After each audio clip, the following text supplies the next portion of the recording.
नमस्कार. आज आपण कोठारी आयोग या विषयी आपण माहिती बघणार आहोत. हा कोठारी आयोग जो आहे तर तो आपल्याला एज्युकेशन क्षेत्रामध्ये म्हणजेच जसं की आपण म्हणत असतो शिक्षण क्षेत्र जे आहे तर त्यामध्ये विद्यार्थी जसे येत असतात तसे शिक्षकांसाठी सुद्धा हा आयोग कशा प्रकारे उपयोगी आहे. म्हणजेच कोठारी आयोगामध्ये जे काही शिफारशी होत्या, काही उद्दिष्टे पण होते, तर ते शिक्षकांना जेवढे फायदेशीर आहे तसे विद्यार्थ्यांना कशा प्रकारे फायदेशीर आहेत. तसेच बघा आपल्याला जसं आपण बीएड एज्युकेशन घेत असतो, म्हणजेच बॅचलर ऑफ एज्युकेशन असेल किंवा मास्टर ऑफ एज्युकेशन असेल किंवा इतर जे काही एक्झाम्स असतात त्यामध्ये यूजीसी नेट्स असेल किंवा इतर काही एक्झाम ज्या आहेत ज्या एज्युकेशन रिलेटेड असतात, तर त्यामध्ये आपल्याला बघा कोठारी आयोग जो आहे तर यावर आपल्याला प्रश्न बघायला मिळत असतात. तर यामध्ये बघा विद्यार्थी मित्रांनो, जो कोठारी आयोग आहे तर या कोठारी आयोगाविषयी आपण संपूर्ण माहिती बघणार आहोत. म्हणजे स्थापना कशासाठी झालेली होती, म्हणजे त्याची सविस्तर माहिती, मुख्य उद्दिष्ट कोणकोणते होते, मग त्याचा परिणाम शैक्षणिक क्षेत्रात कशा प्रकारे झाला, या सर्व बाबी ज्या आहेत तर त्या आज आपण या व्हिडिओच्या माध्यमातून बघणार आहोत. तर चला तर आजच्या या व्हिडिओला सुरुवात करूया. तर बघा हा जो आयोग आहे कोठारी आयोग, तो कोठारी आयोग बघा 1964 साली भारत सरकारने हा आयोग स्थापन केला होता. तर बघा 1964 जे साल होतं, आपला भारत स्वतंत्र झाल्यानंतर 1964 साली भारत सरकार जे होतं, आपल्या भारत सरकारने हा आयोग आपला स्थापन केला होता. तर याची पूर्ण म्हणजे ह्या हा आयोग जो आहे तर त्याचे नाव काय होते, एज्युकेशन कमिशन 1964 ते 66. म्हणजे एज्युकेशन कमिशन हा होता, तर हा बघा जवळपास 2 वर्ष चालला होता बघा. 1964 ते 66 या दरम्यान हा आयोग जो आहे तर तो आयोगाने हे काम केलेलं आहे. मग याचे अध्यक्ष कोण होते बघा, डॉक्टर DS कोठारी. या ठिकाणी तुम्ही बघू शकता डॉक्टर DS कोठारी जे आहे तर ते या आयोगाचे काय होते, अध्यक्ष होते. तर मग यांना अध्यक्ष का केलं, तर त्यावेळेस UGC जे होतं म्हणजेच युनिव्हर्सिटी ग्रँट कमिशन, युजीसीचा लॉंग फॉर्म काय आहे, युनिव्हर्सिटी ग्रँट कमिशन. तर या युजीसीचे अध्यक्ष कोण होते, तर त्यावेळेस म्हणजे 1964 साली युजीसी ग्रँट कमिशनचे अध्यक्ष कोण होते, DS कोठारी होते. त्यांनाच त्यांनी काय केलं होतं, मग हा जो आपला कोठारी म्हणजे हा एज्युकेशन कमिशन जे आहे तर या एज्युकेशन कमिशनचं काय केलं होतं, त्यांना अध्यक्ष केलं होतं. तर यावर पण आपल्याला प्रश्न विचारलेले आहेत. 1964चा जो शैक्षणिक आयोग आहे किंवा एज्युकेशन कमिशन जे आहे तर त्याचे अध्यक्ष कोण होते, तर यावर आपल्याला प्रश्न जे आहेत ते प्रश्न बघायला मिळत असतात. तसेच जेव्हा आपण इंटरव्ह्यूला पण जात असतो तेव्हा इंटरव्ह्यूला सुद्धा आपल्याला अशा प्रकारचे प्रश्न जे आहेत तर ते प्रश्न विचारले जात असतात. तर लक्षात ठेवा डॉक्टर DS कोठारी जे आहे तर ते या 1964चा जो एज्युकेशन कमिशन होतं तर त्याचे अध्यक्ष होते. त्यानंतर मग बघा आपला जो हा कोठारी आयोग आहे, हा कोठारी आयोग नेमकी त्याचे मेन उद्दिष्ट काय होते, तर ते आता बघूयात. या ठिकाणी बघा भारतामध्ये शिक्षण क्षेत्राचा सर्वांगीण विकास करण्यासाठी आणि एक राष्ट्रीय शिक्षण धोरण म्हणजेच नॅशनल एज्युकेशन पॉलिसी तयार करण्यासाठी हा आयोग स्थापन करण्यात आला. तर बघा विद्यार्थी मित्रांनो, तर यामध्ये जेव्हा आपला भारत स्वतंत्र झाला त्यानंतर जेव्हा असं समजलं की आपल्या भारतामध्ये शिक्षणाचा जो दर्जा आहे तर तो खूप कमी आहे, म्हणजे शिकलेले विद्यार्थी जे आहे तर ते खूप कमी आहे.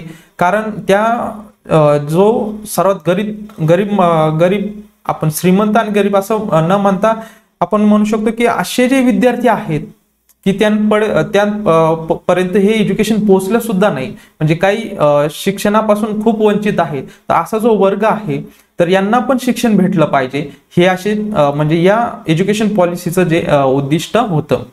तसेच बघा मग त्या विद्यार्थ्यांना जे शिक्षक शिकवतात मग ते पण शिक्षकांची गुणवत्ता जी आहे तर ती गुणवत्ता पण चांगली असली पाहिजे. तर हा जो आयोग होता तर याचे उद्दिष्ट हे जे आपल्याला सांगता येतील, भारतामध्ये शिक्षण क्षेत्राचा सर्वांगीण विकास करण्यासाठी आणि एक राष्ट्रीय शिक्षण धोरण नॅशनल एज्युकेशन पॉलिसी तयार करण्यासाठी हा आयोग आपल्याला स्थापन करण्यात आला होता. याचं आपल्याला मुख्य उद्दिष्ट जे आहे तर ते आपल्याला सांगता येईल. तसेच बघा मुख्य उद्दिष्टामध्ये अजून काही पॉइंट्स जे आहेत ते आता पॉइंट्स आपण बघूयात। यामध्ये बघा, भारतातील शिक्षण प्रणालीचे सर्वांगीण पुनरावलोकन करणे। बघा, भारतात जी काही शिक्षण पद्धत चालू आहे तर तिची शिक्षण प्रणालीचे बघा सर्वांगीण पुनरावलोकन आपल्याला करायचं आहे। तसेच बघा, म्हणजे काय आतापर्यंत शिक्षण पद्धत चालली होती तर त्याची गुणवत्ता कशा प्रकारे आहे। सर्वात महत्त्वाचं म्हणजे काय, जी आतापर्यंत आपण जे शिक्षण घेत आहोत तर त्याची गुणवत्ता असेल, तसेच बघा जे उद्देश आहे आणि उपयोगिता सुधारण्यासाठी या अगोदरची गुणवत्ता कशी होती आणि त्यामध्ये अजून भर कशा प्रकारे पडेल, तर हे आपण या आयोगामार्फत म्हणजे या आयोगात आपला जो कोठारी आयोग आहे तर या कोठारी आयोगा म्हणजे जो एज्युकेशन कमिशन जे आहे 1964चं, तर यामध्ये आपल्याला मेन उद्दिष्ट काय होतं ते गुणवत्ता, या अगोदरची जी काही गुणवत्ता होती यापेक्षा अजून गुणवत्ता कशा प्रकारे वाढेल याकडे लक्ष द्यायचं होतं। तसेच बघा, उद्देश आणि उपयोगिता सुधारण्यासाठी म्हणजे जे काय या अगोदरची गुणवत्ता असेल, उद्देश असेल, उपयोगिता असेल, तर या सुधारण्यासाठी उपाय सुचवणे म्हणजे यावर अजून काही नवीन नवीन आपल्याला करता येईल का यावर उपाय जे आहेत ते उपाय सुचवणे हे पण आपलं उद्दिष्ट होतं। तसेच बघा, शिक्षणाचे राष्ट्रीय विकासाचे नाते स्पष्ट करणे। बघा, शिक्षणाचे राष्ट्रीय विकासाशी नाते स्पष्ट करणे, आपण जे विद्यार्थी शिक्षण घेत आहात तसेच शिक्षक जे आहेत तर ते शिक्षक पण एज्युकेशन घेत असतात, तर मग या एज्युकेशनचा फायदा आपल्या राष्ट्रीय म्हणजे आपल्या देशासाठी कशा प्रकारे होत आहे तर हे पण आपल्याला म्हणजे शिक्षणाचे राष्ट्रीय विकासाशी नाते कशा प्रकारे आहे तर हे आपल्याला स्पष्ट करायचं होतं। तसेच बघा, एक समान शिक्षण प्रणाली म्हणजेच कॉमन स्कूल सिस्टीम म्हणजेच आपल्याला काय सांगते, कॉमन स्कूल सिस्टीम जी आहे तर ती सुचवायची होती। म्हणजे सर्व विद्यार्थी जे आहेत म्हणजे श्रीमंत असो किंवा गरीब असो किंवा कोणताही विद्यार्थी असो, सर्वांना समान संधी भेटली पाहिजे, सर्वांना सारखंच एज्युकेशन भेटलं पाहिजे। तर हे एक आपल्याला मुख्य उद्दिष्ट जे आहे तर ते कोठारी आयोगाच्या म्हणजे जे आपलं एज्युकेशन कमिशन होतं तर त्यामार्फत आपल्याला सुचवायचं होतं। तसेच बघा, शिक्षण प्रशिक्षण बघा या ठिकाणी बघा, शिक्षक प्रशिक्षण जे आहे आपलं म्हणजे जे टीचरला प्रशिक्षण दिलेलं जातं, तसेच बघा अभ्यासक्रम असेल विद्यार्थ्यांचा, तसेच परीक्षा पद्धत जी आहे आणि माध्यम यांमध्ये सुधारणा सुचवणे। बघा, आपले जे शिक्षक असतात तर शिक्षकांना सुद्धा वेळोवेळी प्रशिक्षण दिलं पाहिजे, जेणेकरून मुलांचं जे गुणवत्ता जी आहे किंवा त्यांच्यामध्ये विविध जे बदल असतील शैक्षणिक दृष्टिकोनातून तर ते बदल घडून चांगले गुण कशा प्रकारे त्यांमध्ये आत्मसात होतील तर याकडे पण आपल्याला लक्ष देता आलं पाहिजे। म्हणजेच त्यानंतर मग आपला जो अभ्यासक्रम जो आहे मग मुलांना कशा प्रकारे अभ्यासक्रम असला पाहिजे जेणेकरून त्यांचं जे भविष्य आहे तर त्या भविष्यामध्ये म्हणजेच मोठे झाल्यानंतर ते त्या अभ्यासाचा उपयोग करून आपलं जे उदरनिर्वाह आहे तर ते कशा प्रकारे त्यांनी भागवला पाहिजे, म्हणजेच त्यांनी जे काही एज्युकेशन घेतलेलं आहे तर त्याचा उपयोग त्यांनी चांगल्या पद्धतीने केला पाहिजे। तर त्यासाठी अभ्यासक्रम जो आहे तर तो अभ्यासक्रम खूप सारा महत्त्वाचा असतो। तसेच बघा, परीक्षा पद्धत म्हणजेच विद्यार्थ्यांनी जो काय अभ्यास केलेला आहे ते कशा प्रकारे मांडत असतात, मग त्यासाठी आपण परीक्षा जी आहे तर ते परीक्षा घेत असतो, जसे की घटक चाचणी असेल, 6 महिने असेल किंवा वार्षिक परीक्षा असेल किंवा आता बघा बोर्डाची आपण एक्झाम बघत असतो। मग यामध्ये विद्यार्थी जे आहे तर ते विद्यार्थी कशा प्रकारे एक्सप्लेन करत असतात किंवा त्यांचे ज्ञान जे आहे तर ते ज्ञान आपल्याला बघायला त्यामध्ये भेटत असते। तसेच बघा, आणि माध्यम बघा, आणि माध्यम यामध्ये सुधारणा सुचवणे म्हणजे हे पण आपल्याला मुख्य उद्दिष्ट सांगता येईल। तर बघा, असे जे मुख्य उद्दिष्ट आहेत ते मुख्य उद्दिष्ट आपण बघितलेले आहे। त्यानंतर बघा विद्यार्थी मित्रांनो, हा जो आयोग आहे तर या आयोगाची रचना कशा प्रकारे होती। आपला जो हा कोठारी आयोग आहे तर हा कोठारी आयोगाची रचना कशा प्रकारे होते, मग यामध्ये किती सदस्य होते टोटल, तर टोटल आपल्याला सांगता येईल 17 सदस्य होते। टोटल 17 सदस्य होते आणि आपण सुरुवातीलाच बघितलं होतं की याचे अध्यक्ष कोण होते, डी.के. कोठारी होते। कोण होते, डी.के. कोठारी होते। तर या ठिकाणी बघा, आपले जे अध्यक्ष होते तर ते कोण होते, डी.एस. कोठारी होते। या ठिकाणी को दिला त्यामुळे थोडं कन्फ्यूज झालं, पण कोण होते, डॉक्टर डी.एस. कोठारी होते। कोण होते, डी.एस. कोठारी होते। तर बघा, काही भारतीय व परदेशी तज्ञांचा समावेश होता। तर बघा जसं आपल्या भारतामध्ये जसे शिक्षण तज्ञ काही व्यक्ती असतात, तर तशा प्रकारे अमेरिका असेल, तसेच ब्रिटन असेल, या ठिकाणी बघा अमेरिका असेल, तसेच ब्रिटन असेल किंवा सोव्हिएत संघातील काही शिक्षण तज्ञ होते, म्हणजे परदेशातील जे काही शिक्षण तज्ञ होते, पण या लोकांचा सुद्धा या आयोगामध्ये सहभाग होता. असे टोटल 17 सदस्य होते आणि त्यांचे जे अध्यक्ष आहेत ते डॉक्टर DS कोठारी हे होते. त्यानंतर बघा आपण आयोगाची रचना बघितलेली आहे. मग जो नंतर आपल्याला जो अहवाल आला, रिपोर्ट आला, मग या रिपोर्ट मध्ये काय होते बघा. अहवाल बघा कधी आला, 1966 साली आला. आयोगाची आयोग कधी स्थापन झाला होता आपला, 1964 ला. आणि त्याचा बघा अहवाल म्हणजे रिपोर्ट जो आहे तर तो 1966 साली भारत सरकारकडे सादर करण्यात आला. बघा जो फायनल आपला जो रिपोर्ट आहे तर तो भारत सरकारकडे कधी देण्यात आला, तर 1966 साली. मग या अहवालाचे नाव काय होते. हा जो आपण अहवाल जो 1966 ला भारत सरकारकडे जो सादर करण्यात आला, मग या अहवालाला नाव काय दिले होते, तर एज्युकेशन अँड नॅशनल डेव्हलपमेंट. काय होते नाव अहवालाचे, एज्युकेशन अँड नॅशनल डेव्हलपमेंट, हे जे अहवालाचे काय होते नाव होते. मग हा जो अहवाल होता, हा जो रिपोर्ट होता, तर याचे टोटल किती खंड होते, तर 19 खंड होते. किती खंड होते, 19 खंडामध्ये हा अहवाल जो आहे तर तो आपण प्रसिद्ध केला होता. तर अहवालाविषयी आपण माहिती बघितलेली आहे. आता त्यानंतर बघा विद्यार्थी मित्रांनो, मुख्य शिफारसी. यामध्ये काही ज्या मेन शिफारसी ज्या आहेत त्या आपण बघणार आहोत. म्हणजेच आपला जो अहवाल आहे, या अहवालामध्ये बघा जो आपण रिपोर्ट सादर केला होता भारत सरकारकडे, तर त्यामध्ये मग मेन शिफारशी काय होत्या की ज्या शिक्षण क्षेत्रासाठी, तसेच विद्यार्थ्यांसाठी, तसेच शिक्षकांसाठी कशा प्रकारे महत्वाच्या होत्या ते आता बघूयात. पहिला आहे बघा शिक्षण प्रणाली. आता शिक्षण प्रणालीमध्ये बघा आपण जे बघत असतो बघा, आपले 10वी पर्यंत जे 1ली ते 10वी जे आहे तर ते अशा प्रकारेच आपल्याला आपली शिक्षण पद्धत बघायला भेटत आहे. अजून पण बघा 10वी त्यानंतर 2 वर्षाचं बघा काय आपलं हायर एज्युकेशन असतं, त्यालाच आपण HSC म्हणत असतो. त्यानंतर मग 3 वर्षाचं बघा आपल्याला अंडर ग्रॅज्युएट डिग्री भेटत असते. 3 वर्षाची आपली काय असणार, डिग्री असणार. म्हणजेच अशी प्रणाली सुचवली की 10 वर्षीय शालेय शिक्षण भेटलं पाहिजे, 2 वर्षाचं आपल्याला काय भेटलं पाहिजे, उच्च माध्यमिक शिक्षण भेटलं पाहिजे, आणि 3 वर्षाची काय भेटली पाहिजे, पदवी शिक्षण आपल्याला भेटलं पाहिजे. अशा प्रकारे ही प्रणाली जी आहे ती प्रणाली कोठारी आयोगाच्या शिफारसीनुसार सुचवली होती.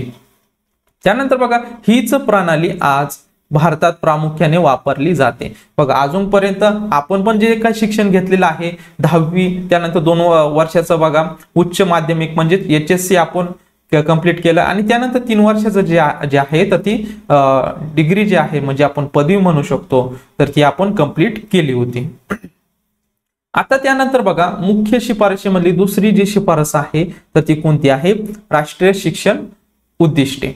आता यामध्ये बघा शिक्षणाद्वारे राष्ट्रीय एकात्मता निर्माण करणे. बघा आपण जे काही शिक्षण देत असतो तर त्यामधून आपल्याला राष्ट्रीय एकात्मता निर्माण करायची आहे.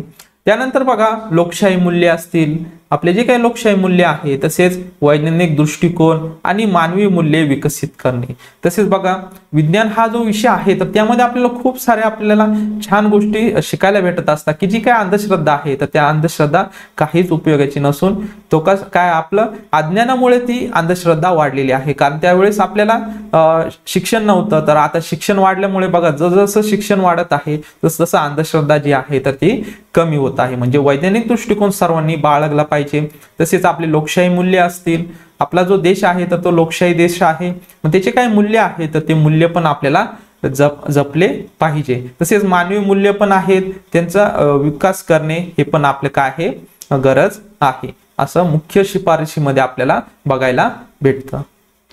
आता त्यानंतर बघा पुढची जी शिफारस आहे तर त्यामध्ये बघा सामान्य शाळा प्रणाली. सर्व वर्गातील मुलांना समान दर्जाचे शिक्षण मिळावे.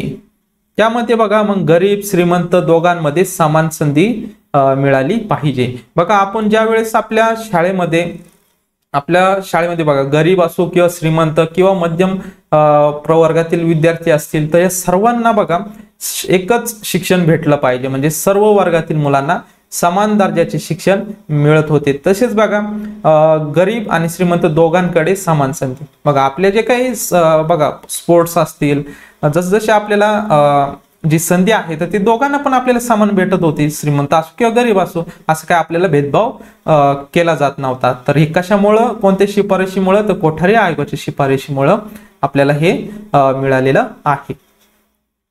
त्यानंतर मग बघा विद्यार्थी मित्रांनो, अभ्यासक्रम सुधारणा। मग बघा शिक्षणामध्ये कामावर आधारित शिक्षण म्हणजेच वर्क एक्सपिरियन्स समाविष्ट करणे। मग जो काय आपला या अगोदरचा अभ्यासक्रम होता तर त्यामध्येच ऍडिशनल बघा शिक्षणामध्ये कामावर आधारित शिक्षण समाविष्ट करायचं होतं। त्यामध्ये मग मेन महत्वाचे जे सब्जेक्ट्स जे आहेत, गणित असेल, विज्ञान असेल, तसेच आपली जी मातृभाषा आहे या विषयांना प्राधान्य देणे, हे पण काय होतं, एक आपलं मुख्य शिफारशीमधलं उद्दिष्ट होतं। त्यानंतर मग बघा विद्यार्थी मित्रांनो, पुढचं मग शिफारस जी आहे तर ती शिफारस काय आहे,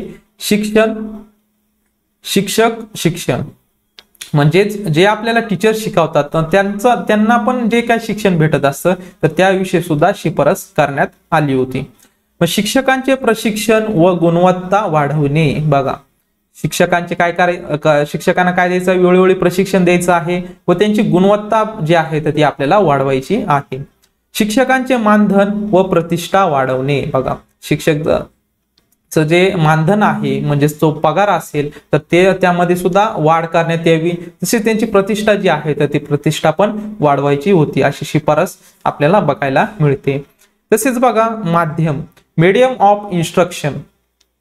मग माध्यमिक जे आहे तर त्यामध्ये बघा प्राथमिक शिक्षण मातृभाषेत देण्याची शिफारस। सर्वात महत्वाचं म्हणजे काय, आपण बघा आपला जन्म झाल्यानंतर आपला पहिला संपर्क जो आहे तर तो आपल्या आई वडिलांशी येत असतो। मग आई वडिलांशी जे आहे तर ती आपली मातृभाषा असते, जे का आपण मराठीतून, आता आपण महाराष्ट्रात राहतो तर आपण मराठीतून बोलत असतो। मग त्यानंतर हळूहळू समाजाशी संपर्क येत असतो, मग त्यानंतर मग शाळेशी येतो, मग शाळेमध्ये आपले मित्रमैत्रीण असेल, मग समाज असेल, हळूहळू आपल्याला सर्वांशी आपला जो काही संपर्क जो आहे तर तो आपल्याला संपर्क वाढत असतो। मग अशा वेळेस बघा प्राथमिक शिक्षण जे आहे, मग जो काय बालक आहे तर त्याला जे काय प्राथमिक शिक्षण जे आहे तर ते कशातून भेटलं पाहिजे, मातृभाषेतून भेटलं पाहिजे, जेणेकरून ते जे काही शिक्षण असेल तर त्याने आत्मसात करण्यासाठी त्याला म्हणजे लवकर त्याला आत्मसात व्हावं, हा त्या मागील उद्देश असणार आहे। त्यानंतर मग बघा उच्च शिक्षण। उच्च शिक्षण जे आहे विद्यापीठांचे संशोधन केंद्र म्हणून रूपांतर करावे। बघा मग आपल्याला बघायला भेटत असतं आपले जे काही युनिव्हर्सिटी आहेत, जसं सावित्रीबाई फुले पुणे युनिव्हर्सिटी असेल किंवा इतर काही जे काही युनिव्हर्सिटी आहेत तर त्यामध्ये आपल्याला संशोधन केंद्र आता बघायला भेटत आहेत। तर हे सर्व या जे काही शिफारशी होत्या तर ते कोणत्या आयोगाच्या शिफारशीनुसार आलेल्या आहेत, तर ते कोठारी आयोगाच्या शिफारशीनुसार आलेल्या आहेत। तसेच बघा युजीसीची कार्यक्षमता वाढवावी। बघा युजीसी जे आहे, बघा युजीसीचा आपण लॉंग फॉर्म पण बघितलेला आहे, तर या ठिकाणी तुम्ही बघू शकता, या ठिकाणी युनिव्हर्सिटी ग्रँट कमिशन जे आहे तर त्याचं काय करायचं आहे, आपल्याला कार्यक्षमता जी आहे तर ती कार्यक्षमता आपल्याला काय करायची आहे, वाढवायची आहे। अशा प्रकारे उच्च शिक्षण जे आहे तर त्या संबंधी आपल्याला शिफारशी बघायला मिळत असतात। त्यानंतर बघा विद्यार्थी मित्रांनो, आता पुढील जी शिफारस जी आहे तर ती व्यावसायिक शिक्षण। बघा व्यावसायिक शिक्षणावर आधारित ही शिफारस आहे। विद्यार्थ्यांना व्यवसायाभिमुख शिक्षण देणे आवश्यक आहे। बघा जे आपले काही विद्यार्थी आहेत तर ते विद्यार्थ्यांना व्यवसायाभिमुख शिक्षण देणे जे आहे तर ते खूप महत्त्वाचे आहे, कारण लवकरात लवकर जे विद्यार्थी आहेत तर त्यांना आपलं पुढे उदरनिर्वाह जो आहे, समजा आता त्यांचं जे आपण शिक्षण देत असतो युजीसी म्हणजे जे काही आपण पदवी म्हणतो तर पदवी शिक्षण जे आहे तर ते जर आपण व्यवसायाभिमुख शिक्षण जर दिलं आपण त्यांना तर त्यामधून ते काय करू शकतील, आपला रोजगार जो आहे तर तो रोजगार निर्माण करू शकतील, म्हणजेच त्यांना उदरनिर्वाह करण्यासाठी त्यांना खूप सारा याचा फायदा होईल। तसेच बघा मग राष्ट्रीय धोरण जे आहे पुढचं शिफारस जे आहे राष्ट्रीय धोरण, या आयोगाच्या शिफारशीवर आधारित राष्ट्रीय शिक्षण धोरण 1968 तयार करण्यात आले. बघा, हा जो काय कोठारी आयोग होता, या कोठारी आयोगाच्या शिफारशीवरून काय करण्यात आलेलं आहे, तर राष्ट्रीय शिक्षण धोरण 1968 तयार करण्यात आलेलं आहे. अशा प्रकारे आपण जे मुख्य शिफारशी जे आहेत ते मुख्य शिफारशी बघितलेल्या आहे. मग यामधून मग निष्कर्ष काय आलेला आहे, मग फायनल आपलं जसं काय आपण बीएड ला असताना किंवा एमएड ला असताना जसे आपण कोर्स कंप्लीट केलेला आहे त्यानंतर शेवट आपण निष्कर्ष लिहत असतो, मग तशाच प्रकारे हा जो आयोग आहे तर या आयोगाचा निष्कर्ष काय फायनल आलेला आहे तर ते आता बघूयात. कोठारी आयोगाने भारतीय शिक्षण प्रणालीला आधुनिक दिशा दिली. बघा, मग कोठारी जो आयोग आहे तर यांनी काय केलं आहे, तर भारतीय शिक्षण प्रणालीला आधुनिक दिशा दिलेली आहे. आजच्या शिक्षण रचनेचा पाया कोठारी आयोगाच्या शिफारशीवरच आधारित आहे. बघा, आजचं जे आपण जे काय शिक्षण बघत असतो 10वी पर्यंत आपल्याला जे शिक्षण भेटत असतं शालेय शिक्षण, त्यानंतर आपल्याला 2 वर्षाचं 11वी 12वी म्हणत असतो म्हणजे उच्च माध्यमिक, आणि त्यानंतर मग पदवी जी आहे तर ती 3 वर्षाची. मग आपल्याला आजच्या शिक्षण रचनेचा पाया जो आहे तर तो कोठारी आयोगाच्या शिफारशीवरच आधारित आहे आपल्याला आपण असं सांगू शकतो. शिक्षणाला राष्ट्रीय विकासाचे मुख्य साधन म्हणून मान्यता दिली. बघा, शिक्षणाला राष्ट्रीय विकासाचे मुख्य साधन म्हणून काय देण्यात आली, मान्यता देण्यात आली. अशा प्रकारे आपल्याला निष्कर्ष जे आहेत ते कोठारी आयोगाचे निष्कर्ष आपल्याला सांगता येतील. तर बघा विद्यार्थी मित्रांनो, अशा प्रकारे आज आपण कोठारी जो आयोग आहे, कोठारी आयोग जो आहे आपला एज्युकेशन रिलेटेड, तर त्याच्याविषयी आपण थोडक्यात माहिती जी आहे तर ती आपण बघितलेली आहे. ही माहिती तुम्हाला बघा जसे की आपण एक्झाम्स असतील किंवा एज्युकेशन रिलेटेड जे काय आपल्याला कोर्सेस असतील त्या कोर्सेसमध्ये कोठारी आयोग जो आहे तर तो खूप सारा महत्त्वाचा आहे. तसेच बघा, जेव्हा तुम्ही इंटरव्ह्यूला जाशाल तर इंटरव्ह्यूला सुद्धा कोठारी आयोग जो आहे तर त्यावर तुम्हाला प्रश्न बघायला मिळतील. तसेच कॉम्पिटिटिव्ह एक्झाम जे आहे तर त्यामध्ये पण सुद्धा आपल्याला कोठारी आयोग जो आहे तर यावर आपल्याला प्रश्न बघायला भेटत असतात. आणि हा आपण आजचं जे काय लेक्चर घेतलेलं आहे तर हे लेक्चर नक्कीच तुम्हाला कामास येईल. तर विद्यार्थी मित्रांनो, भेटूयात नवीन अशा एका व्हिडिओमध्ये. तोपर्यंत धन्यवाद.